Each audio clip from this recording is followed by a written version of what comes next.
Bismillahirrahmanirrahim. Alhamdulillahi rabbil alamin. Wassalatu wassalamu ala asyrafil anbiya wal mursalin Sayyidina wa maulana Muhammadin wa ala alihi wa ashabihi ajma'in. Rabbi yassir lana umurana wa tammim lana bil khair. Allahumma amin. Rabbi shrah li sadri wa yassir li amri wahlul 'uqdatam min lisani yafqahu qawli, amma ba'd. Alhamdulillah rabbil alamin. Puji syukur kepada Allah Subhanahu wa taala. Kita bertemu lagi setelah saya cuti sekitar 1 bulan melaksanakan ibadah umrah bersama keluarga. Alhamdulillahirabbil alamin. Saya diberikan kelancaran dalam melaksanakan ibadah umrah.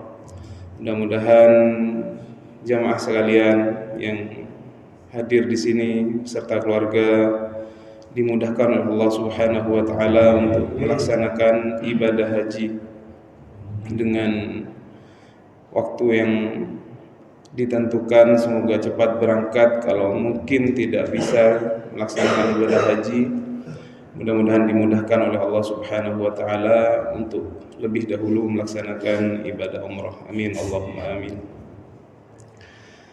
Baik, kita akan melanjutkan pelajaran kita Tafaqquh Fiddin, fikih, menjelaskan kitab Takrib.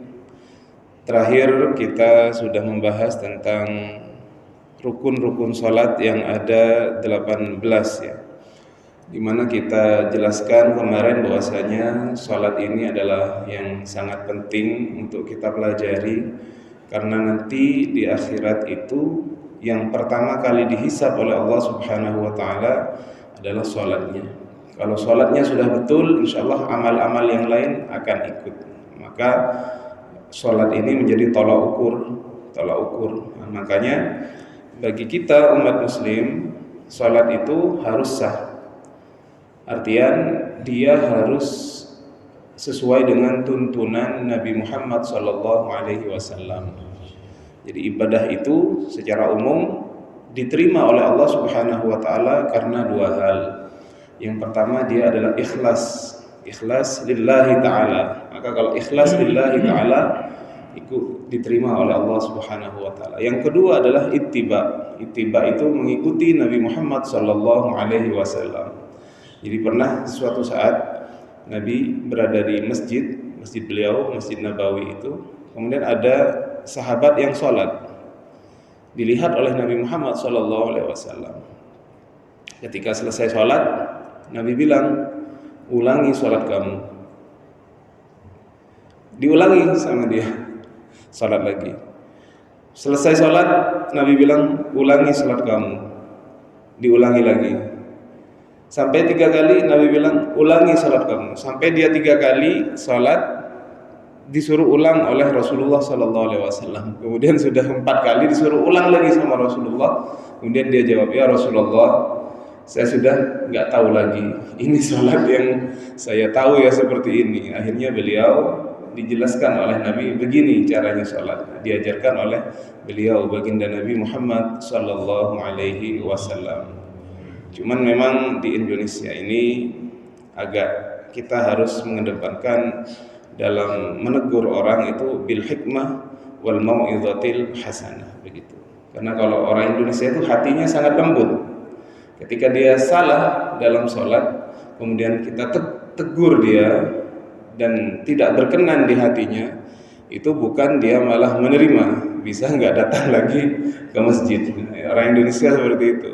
Kita tegur dia, tegurannya tidak berkenan bagi dia, itu bukan dia perbaiki sholatnya, malah dia bermusuhan dengan kita, mungkin sudah bisa tidak datang lagi ke masjid.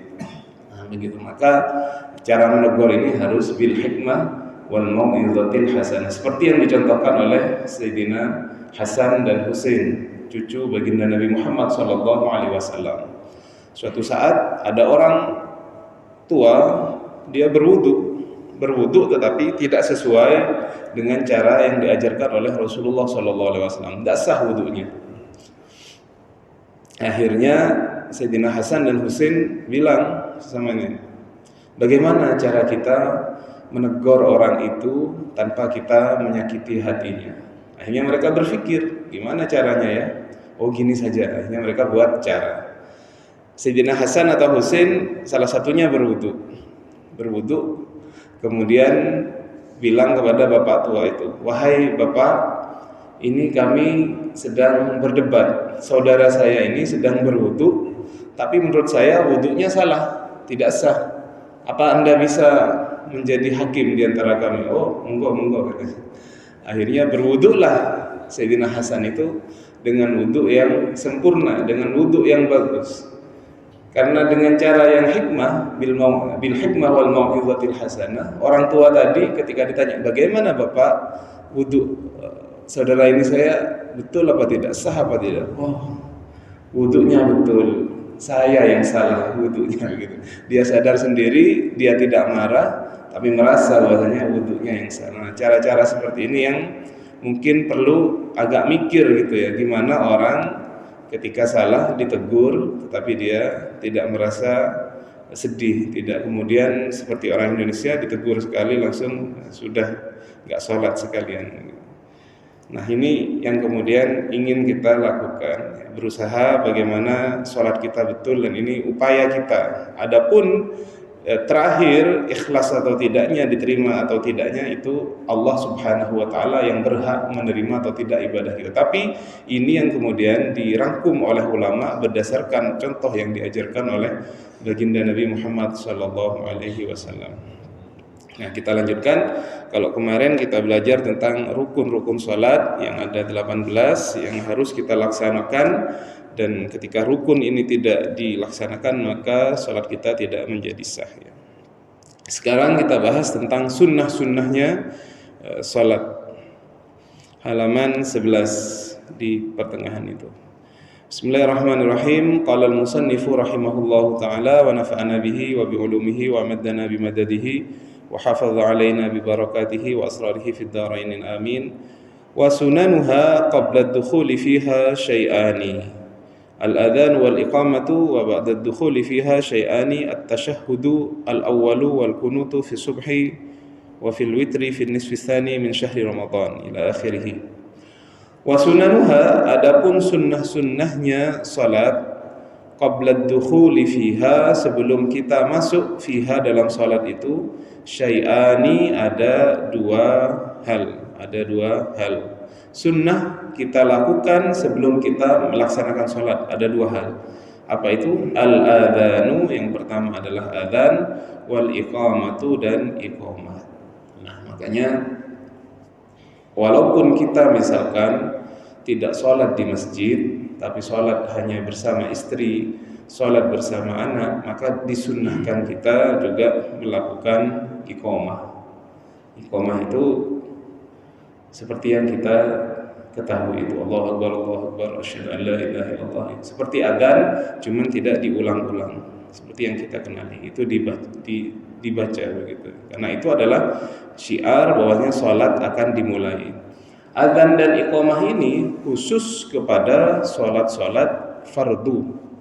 Makanya kalau mau salat duha misalkan berjamaah, seperti di sekolah-sekolah sekarang mau sholat tahajud misalkan, karena melatih anak dilaksanakan secara berjamaah, maka untuk melaksanakannya sunnahnya bukan adzan dan iqamah. Misalkan juga sholat mayit ataupun sholat ghaib, cara memberitahu hadirin bahwanya sholat akan dimulai adalah dengan ucapan as-salatu jami'ah. As-salatu jami'ah itu yang diucapkan, bukan adzan. Kalau adzan itu khusus kepada sholat fardu, sholat maktubah, itu ada adzan dan ada iqamahnya. Karena kita misalkan tidak mau adzan, ya langsung iqamah saja. Andaikan mau adzan, monggo silahkan adzan, tidak ada masalah. Ya, pernah ada cerita ini.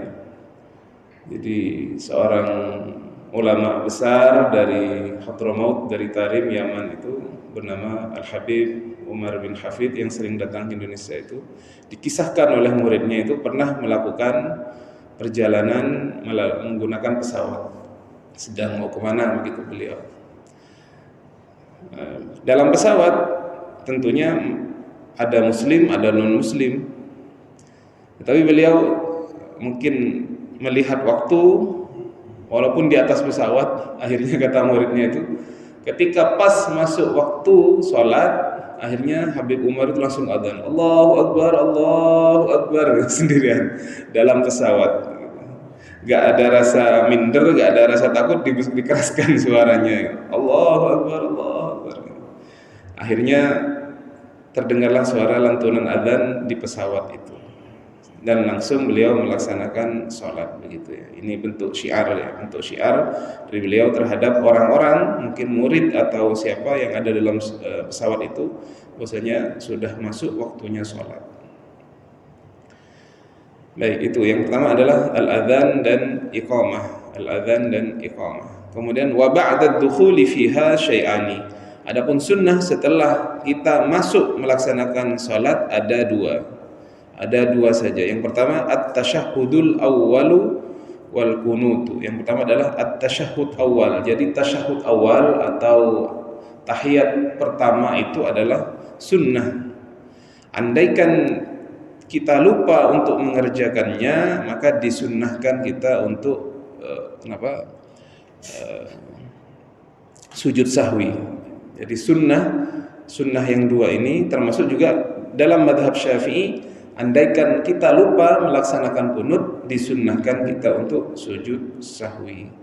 Dan kunut ini, wal kunutu, dan baca kunut fi subhi dalam salat subuh, wa fil witri, dan dalam salat witir, fin nisfisani pada separuh kedua, min syahri Ramadan, pada bulan Ramadan. Jadi disunnahkan kunut itu dalam mazhab Syafi'i. Yang pertama adalah dalam salat subuh, yang kedua adalah 15 hari kedua atau separuh kedua dari bulan Ramadan kita itu baca kunut ya.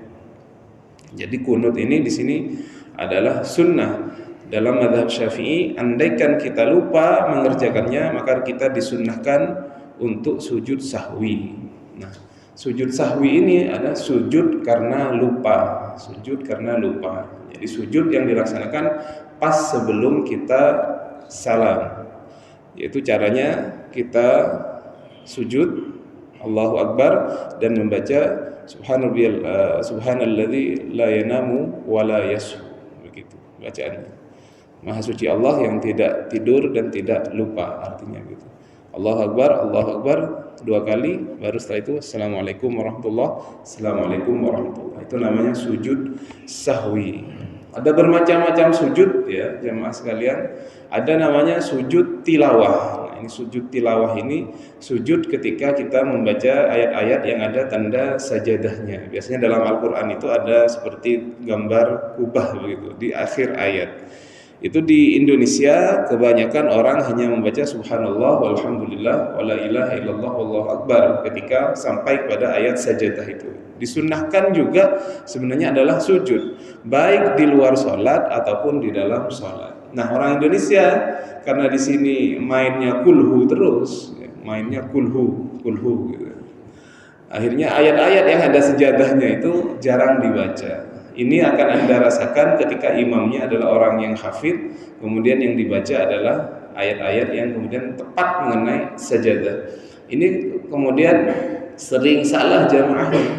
Imamnya mau sujud tilawah, makmumnya ruku begitu. Padahal dia sujud tilawah, habis itu bangun lagi dilanjutkan bacaannya. Kalau yang nggak terbiasa baca Quran dan tidak mengerti posisi ini, kadang-kadang lupa. Ataupun dia tahu, tapi karena jarang di Indonesia, ini sering. Akhirnya imamnya sujud, kemudian bangun lagi lupa. Terus dia kecelek gitu, dia ruku. Ini gimana? Nah, itu namanya sujud tilawah. Sujud karena membaca ayat-ayat yang seperti itu. Dan itu disunnahkan juga baik dalam sholat ataupun di luar sholat. Ya, saya kemarin terjadi begitu ya. Ketika sholat di Masjidil Haram atau di Masjid An-Nabawi, saya lupa, sampai di ayat sajadah. Sebagian makmum ada yang ruku, sebagian ada yang sujud. Karena memang posisi imam gak kelihatan di sana itu. Apalagi di Masjidil Haram sekarang itu sedang perluasan. Jadi perjuangan dari titik Anda hotel, kecuali Anda tinggal di Tower Zamzam atau di hotel yang dekat dengan itu, maka Anda turun dari hotel itu pelataran Masjidil Haram. Tapi kalau masih jauh dan harus naik bis itu, dari titik pemberhentian itu sampai ke Anda titik sholat, bisa jalan dari sini paling tidak sampai pintu keluar Taman Gading. Itu kalau nemu tempat. Kalau ditutup sudah selesai, disuruh muter lagi sama polisinya, muter lagi, nggak ada tempat. Nah itu hanya untuk sholat. Kalau di Mekah atau di Masjidil Haram seperti itu, jadi perlu tenaga ekstra. Jadi disuruh muter-muter antara titik pemberhentian bis. Kalau Anda tidak tinggal di sekitar itu, hotelnya itu sangat jauh sekali, begitu ya.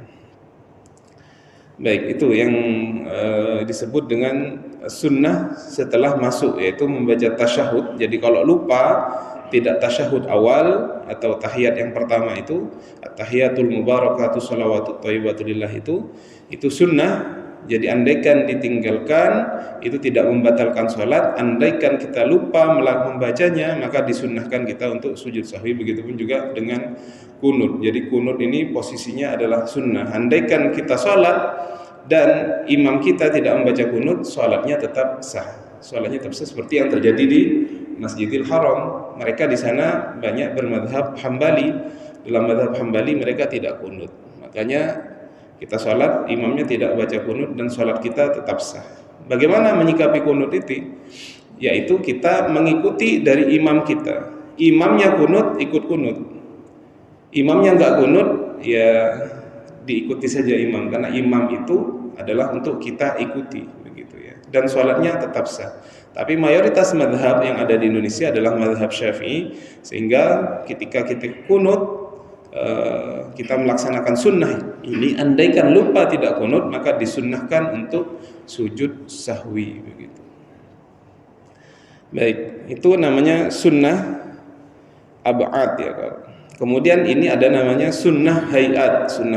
Yang sunnah hayat ini sunnah yang apabila ditinggalkan tidak disunnahkan untuk sujud sahwi. Ini ada 15. Wa hayatuha, adapun sunnah hayat, khamsata asyara khaslatan, ada 15 hal sunnah yang apabila ditinggalkan kita tidak kemudian disunnahkan untuk sujud sahwi. Yang pertama, raf'ul yadaini inda takbiratil ihram, mengangkat tangan inda takbiratil ihram, ketika takbiratul ihram. Itu termasuk sunnah hayat. Jadi sunnah hayat, Allahu Akbar, itu sunnah. Andaikan tidak mengangkat tangan, maka tetap sah sholatnya. InsyaAllah sebentar lagi ketika kita sudah membaca ini, kita akan praktek bagaimana sholat itu sebagaimana saya dulu diajarkan oleh ustadz saya di pondok ya. Karena saya kira penting ini bagaimana kita bisa sholat sebagaimana yang telah dijelaskan oleh ulama dalam kitab-kitab. Mengangkat tangan, Allahu Akbar. Nah, mengangkat tangan ini ya lemas saja begitu ya. Ada yang bilang sampai telinga begitu ya. Dan tidak perlu terlalu kaku-kaku ya. Kadang-kadang ada orang begitu agak tekan-tekan begitu kan. Ya santai saja begitu. Allahu Akbar. Nah, begitu. Jadi posisinya begini, menghadap kiblat, tangannya agak direnggangkan, juga enggak ngerapat begini, juga enggak sampai gitu ya, biasa saja. Allahu Akbar. Jadi lemas, santai, karena memang kita rileks ya dalam sholat. Allah, sampai bahu, atau ada yang bilang sampai kita ingin menyentuh telinga ini. Allahu Akbar gitu. Walaupun kadang-kadang pada prakteknya ya kita angkat sebahu ini sudah cukup. Allahu Akbar. Mengangkat tangan ini juga wa indar ruku'i, dan ketika ruku. Ketika ruku juga disunnahkan kita mengangkat tangan. Allahu Akbar. Dan ketika warraf'i minhu, dan ketika kita bangun dari ruku, mengangkat tangannya, sami Allahu liman hamidah, begitu. Itu termasuk sunnah hayat namanya, sunnah. Jadi pertama takbiratul ihram ketika mau ruku ataupun mau bangun dari ruku.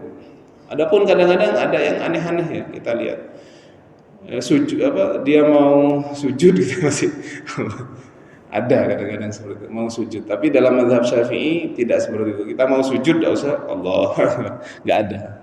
Ini jadi hanya 3 saja, takbiratul ihram, kita mengangkat tangan, kemudian ruku dan bangun dari ruku. Yang kedua, wad'ul yamin, kita meletakkan yang tangan yang kanan ala shimal, atas tangan yang kiri. Jadi posisi sendakep itu adalah tangan kanan diletakkan tangan kiri dan tidak perlu diputar-putar. Kadang-kadang saya lihat Allahu Akbar. Saya nggak tahu ini apa dalilnya, apa diputar-putar. Nggak perlu, Allahu Akbar, biasa saja. Jadi biasa saja, dan posisinya yang dijelaskan di sini adalah kalau dalam mazhab Syafi'i di bawah dada, di atas pusar. Jadi di sini. Sendakepnya di sini. Tidak kemudian begini terlalu ke atas dalam mazhab Syafi'i ataupun juga sangat ke bawah. Walaupun ini posisi sunnah, bahkan dalam mazhab Maliki itu mereka tidak sendakep. Artinya mereka sholatnya tangannya dilepas, Allahu Akbar gitu. Jadi posisinya ada di bawah dada dan di atas, dan tidak perlu diputar ya. Allah, tidak perlu diputar-putar, enggak ada sanadnya. Kemudian wat tawajjuh itu bacaan iftitah, inni wajjahtu wajhiya lilladzi fataras samawati wal ard ila akhirih. Itu sunnah membaca doa iftitah dalam salat, kabira walhamdulillahi katsira subhanallahi bukratan wa asila, inni wajjahtu wajhiya lilladzi fataras samawati wal ard ila akhirih. Namanya tawajjuh, membaca doa iftitah itu juga sunnah. Wal isti'adzatu, dan isti'adzah ini membaca a'udzubillahi minasyaitonir rajim, itu juga sunnah. Sunnah ketika kita membaca surah Al-Fatihah. Jadi a'udzubillahi minasyaitonir rajim, bismillahirrahmanirrahim, begitu dilanjutkan. Sunnahnya juga wal jahru fi mawdi'ihi wal israru fi mawdi'ihi, dan jahr pada tempatnya, wal israr, dan membaca sir, membaca samar fi mawdi'ihi. Jahr ini ketika kita sholat lailiyah, maka disunnahkan kita jahr, membacanya keras, yaitu sholat maghrib, isya, dan subuh, dan juga sholat, kalau sholat sunnahnya adalah sholat Jumat wajibnya, sunnahnya adalah sholat Id, dibaca jahr. Di luar ini bacaannya tidak jahr, yang jahr di macam-macam yang tadi. Jahr itu dikeraskan bacaan surat dan juga bacaan Al-Fatihahnya. Adapun yang sir, dibaca sir itu pada sholat yang biasanya di siang hari, seperti sholat zuhur dan asar, itu bacaannya dibaca sir.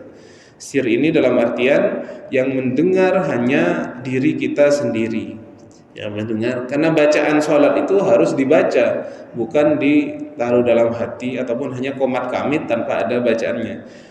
Jadi kita harus sadar ini, jangan terlalu keras sehingga mengganggu jamaah yang ada di sekitarnya, kanan atau kirinya, tapi jangan sampai tidak terdengar kepada diri sendiri, karena kita harus mendengar bacaan kita itu. Jadi itu dibaca sir namanya. Wat ta'min, dan kita membaca amin dan keras, baik imam ataupun makmum. Ghairil maghdubi alaihim waladdallin, amin, keras. Dalam mazhab yang lain ini ada yang bacanya sir, termasuk mazhab Hanafi yang pernah saya ceritakan di Turki, dan di tempat yang bermazhab Hanafi baca aminnya itu sir, bacanya pelan saja, amin. Kalau kita mazhab Syafi'i bacanya keras, ghairil maghdubi alaihim waladdallin, amin. Dan yang saya lihat, kalau sholat biasa tidak terlihat ya, kalau sholat tarawih itu belum waladdallin sudah amin. Jadi selesaikan dulu imamnya ghairil maghdubi alaihim waladdallin, berhenti baru amin, itu yang bagus. Kemudian wa qira'atus surati ba'dal Fatihah, ini juga sunnah, membaca surat setelah Al-Fatihah. Jadi andaikan kita terburu-buru, sholat sudah mau dilaksanakan, ya sudah kita ambil yang inti-intinya saja. Bacaan yang wajib itu adalah surah Al-Fatihahnya dalam mazhab Syafi'i. Kita tinggalkan membaca surah, membaca kulhu, membaca apapun itu, surat-surat yang pendek dalam Al-Quran itu adalah sunnah. Jadi andaikan kita terburu-buru, kita tidak membaca surah ini, maka sholatnya tetap sah. Wa qira'atus surah ba'dal Fatihah, membaca surah setelah Al-Fatihah ini adalah termasuk daripada sunnah. Wat takbirat indar raf'i wal khafdi, dan membaca takbir ketika bangun dan ketika khafdi, ketika turun. Jadi disunnahkan juga membaca takbir Allahu Akbar, kecuali bangun dari ruku bacanya sami Allahu liman hamidah. Tapi semua gerakan itu, baik kita gerakannya turun ataupun naik, disunnahkan kita membaca takbir Allahu Akbar seperti yang sudah kita ketahui. Itu juga sunnah. Wal qaulu sami Allahu liman hamidahu rabbana lakal hamdu, dan juga perkataan sami Allahu liman hamidah rabbana lakal hamdu, itu adalah juga sunnah ketika bangun dari sujud. Wat tasbihu, dan membaca tasbih fir ruku'i was sujud, ini juga sunnah. Subhanarabbiyal azim wa bihamdih, paling pendeknya dibaca 3 kali dalam sujud. Subhanarabbiyal a'la wa bihamdih, itu juga sunnah begitu ya. Panjangnya bagaimana? Ya sepanjang-panjangnya, tidak ada masalah. Wa wad'ul yadaini 'alal fakhidaini, dan meletakkan 2 tangan di atas 2 paha, fil julusi, di dalam duduk tasyahud maksudnya. Yabsutul yusra wa yakbidul yumna, yang kiri dilepas, kemudian yang kanan dipegang seperti ini. Illal musabbihata, kecuali jari telunjuk. Jadi posisi ketika tasyahud baik awal ataupun akhir, dari awal posisinya di atas paha, yang kiri dilepaskan, yang kanan posisinya seperti ini, digenggam kecuali yang jari telunjuk. Fa innahu, karena sesungguhnya dia, yushiru biha, akan memberi isyarat dengan jari telunjuk itu, mutasyahidan, ketika dia membaca tasyahud. Asyhadu an la ilaha illallah, diangkat seperti ini. Dan ini dalam mazhab Syafi'i tidak digerak-gerakkan, walaupun dalam salat yang lain digerak-gerakkan seperti ini, tapi dalam mazhab kita tidak digerakkan. Asyhadu an la ilaha illallah, begitu, diangkat. Wal iftirashu, dan juga iftirash. Duduk iftirash ini akan saya contohkan nanti, yaitu ketika kaki itu, kaki kiri dijadikan alas bagi bokong kita, dan kaki kanan kita ditekuk, dan jari-jari kaki kita menghadap kiblat. Itu namanya duduk iftirash. Duduk di antara 2 sujud tahiyat awal, itu namanya duduk iftirash. Jadi kaki kiri, telapak kakinya itu dijadikan alas, kita duduki di bokong kita. Fi jami'il jalasat, di semua duduk kita duduk iftirash, itu sunnah juga. Andaikan tidak bisa duduk iftirash maka tidak ada masalah. Wat tawarruk, dan duduk tawarruk. Duduk tawarruk itu hampir sama dengan duduk iftirash, tetapi kaki itu diselipkan di kaki yang kanan, sehingga nanti yang duduk ke lantai adalah bokongnya, begitu, adalah pantatnya. Itu namanya duduk tawarruk. Fil jalsatil akhirah, dalam duduk yang akhir, itu adalah sunnah. Wat taslimatus tsaniyah, dan membaca salam yang kedua. Jadi assalamualaikum warahmatullah, salat sudah selesai. Andaikan Anda langsung pergi, itu sudah sah salatnya, karena yang wajib itu adalah yang pertama, adapun yang kedua itu tidak kemudian wajib ya. Nah, ini saya contohkan sebagaimana saya dulu diajari di pondok ya. Jadi posisi ketika sholat itu begini, saya ke depan, antara bahu dan kaki itu adalah sejajar, tidak ada kemudian terlalu dipaksa-paksakan, misalkan kakinya agak dilebar-lebarkan mungkin tidak, ataupun dirapat-rapatkan. Ini bisa saja terjunuk, katanya orang Madura. Jadi santai saja sholat itu seperti ini, dan posisinya sejajar dengan bahu begitu ya. Adapun sekarang beberapa orang kemudian takalluf ya, berlebih-lebihan, mereka berupaya untuk selalu ingin kaki sama kaki ini mau disentuhkan. Itu bagi saya kurang enak gitu. Karena saya dapat cerita dulu di daerah Arab itu ada anak muda kalau sholat rakaat pertama disentuhkan, rakaat kedua cari kaki lagi disentuh-sentuhkan. Akhirnya yang sholat itu ngerasa nggak enak, kincir kalian. Disentuh ya. Jadi kata ulama itu terlalu takalluf, berlebih-lebihan. Ini mau sholat apa mencari kaki gitu ya. Ini mau sholat menghadap Allah, mencari kaki terus. Jadi biasa saja. Yang penting rapat, kemudian posisi kaki sejajar, tak usah terlalu dilebar-lebar, karena kadang-kadang ada itu karena agak lebar dipulkan, jadi sholat kayak mau tendangan bebas kayak Ronaldo. Itu seperti itu. Kemudian posisi tadi sendatuk di atas besar, di bawah, nah, begitu. Jadi nggak seperti ini. Karena dalam tempat lain ada yang seperti ini, ada kemudian yang seperti ini, bahkan ada teman-teman yang sendatuknya seperti ini. Adapun duduk iftirosh itu saya contohkan. Iftirosh itu kaki kiri. Ini kalau anak muda bisa, kalau sudah tua sebisanya. Nah, jadi seperti itu. Yang kiri dibuat duduk, yang kanan jari-jarinya menghadap kiblat. Ini sempurna. Tapi kalau dipaksakan seperti ini agak sakit karena nggak terbiasa. Akhirnya orang kadang-kadang hanya jempolnya saja yang menghadap kiblat. Sunnahnya semuanya diusahakan semua jari ini menghadap. Ini duduk iftirosh. Tapi ini sunnah. Makanya kadang-kadang ada orang di Arab itu duduk iftiroshnya seperti ini, sama-sama diangkat, macam-macam.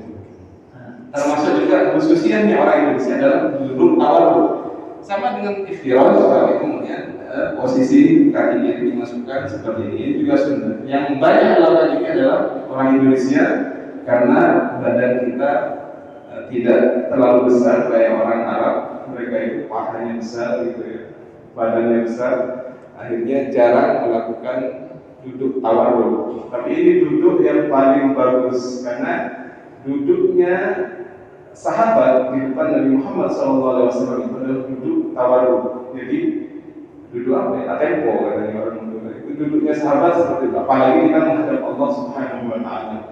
Dan duduk tawarruk ini adalah posisi ketika kita sudah mau taat salam. Jadi kalau kita dari awal ikut dengan imam 4 rakaat sempurna, maka ketika tahiyat akhir kita duduknya tawarruk, tempo seperti itu. Tapi kalau kita masbuk, maka tidak usah duduk tawarruk. Kenapa? Kalau masbuk kan harus nambah rakaat lagi. Habis tawarruk itu susah mau bangun lagi. Maka duduk tawarruk kata ulama itu adalah duduknya kita tahiyat akhir ketika kita sudah ingin mengakhiri sholat. Andaikan kita masbuk, tidak perlu untuk duduk tawarruk. Ini di masyarakat macam-macam. Baik dia sholat tahiyat awal ataupun akhir main tawarruk semua. Tasawuf awalnya gitu. Kalau tasawuf awal duduknya iftirosh, baru kalau tahiyat akhir tasawuf akhir itu dia duduknya tawarruk seperti itu. Jadi itu sholat yang kita pelajari. Kemudian posisi ruku itu kata ulama kalau masih kuat, belum sakit pinggang, itu antara dada punggung itu adalah sejajar, sehingga andaikan ditaruh gelas itu dia bisa cekat. Jadi 90 derajat seperti itu. Gitu. Tidak kemudian terlalu begini, atau kalau masih kuat masih gini. Posisi tangan megang lutut begitu. Nah, seperti itu. Dan juga sujud seperti yang kita ketahui. Anggota sujud ini kalau dalam mazhab kita kening, dua tangan, kedua sikut dan kaki. Ini dibilang sujud yang sah seperti itu dalam mazhab kita. Jadi sujudnya harus kaki nggak diangkat, apalagi dimain-mainkan seperti yang sering terjadi. Jadi seperti ini, nyempel. Nah, begini, bukan diangkat, apalagi buat gini-gini. Ini pernah saya lihat kakinya. Iya itu saya nggak tahu. Jadi nempel, semuanya nempel, kaki nempel, ini nempel. Tidak posisi diangkat karena ada 7 anggota sujud. Walaupun dalam mazhab yang lain itu ada yang tidak mengharuskan nempel. Nah begitu ya. Dan juga yang sudah saya jelaskan kemarin dari sunnah-sunnah. Nah ini semuanya adalah tuntunan ulama berusaha untuk sholat. Adapun kita, termasuk saya pribadi, ini karena orang yang belajar itu fitnahnya adalah ingin menyalahkan orang lain. Orang yang belajar yang sudah tahu itu kadang-kadang ada tidak bagusnya, itu harus menjaga hati. Menjaga hati kadang-kadang kita sholat itu bukan khusyuk menghadap Allah, tapi sibuk ngelihat orang lain, sibuk ngelihat orang lain. Makanya dalam ibadah termasuk sholat berjamaah itu, Kalau bisa jangan membuat keanehan-keanehan. Kasihan orang lain itu berusaha khusyuk sudah nggak bisa, apalagi kita sholatnya pakai aneh-aneh gitu. Jadi yang memang betul ya cara berpakaian kita sesuai dengan yang jumhur orang banyak pakai, ya kita pakai seperti itu. Habis haji atau umroh orangnya pendek, beli baju kayak orang India itu. Jadi 3/4. Ya kalau orang India tinggi-tinggi bagus, orang Indonesia ya kurang bagus gitu ya. Atau pakai dipaksakan pakai jubah gitu. Ya enggak apa-apa mau pakai jubah monggo silakan, asalkan dipantaskan gitu ya. Kadang-kadang hal-hal seperti ini orang Indonesia ini sudah bagus gitu. Bagaimana kiai-kiai kita mengajarkan kepada kita ya. Dan termasuk yang paling menjaga terhadap sholatnya. Orang Arab perempuan itu jarang punya baju khusus ketika sholat. Mereka kalau sholat ya udah yang penting menutup aurat selain muka dan telapak tangan, pakai kaos kaki biasanya ya udah sholat. Mereka jarang pakai mukena. Orang Indonesia perempuannya pakai mukena dan itu bagus karena punya baju khusus untuk sholat. Termasuk kita kadang-kadang ada baju atau sarung khusus untuk sholat, itu untuk menjaga bahwasanya baju dan selainnya itu suci. Baik, saya kira itu. Kalau dirasa ada yang perlu ditanyakan, saya beri kesempatan. Dipersilakan.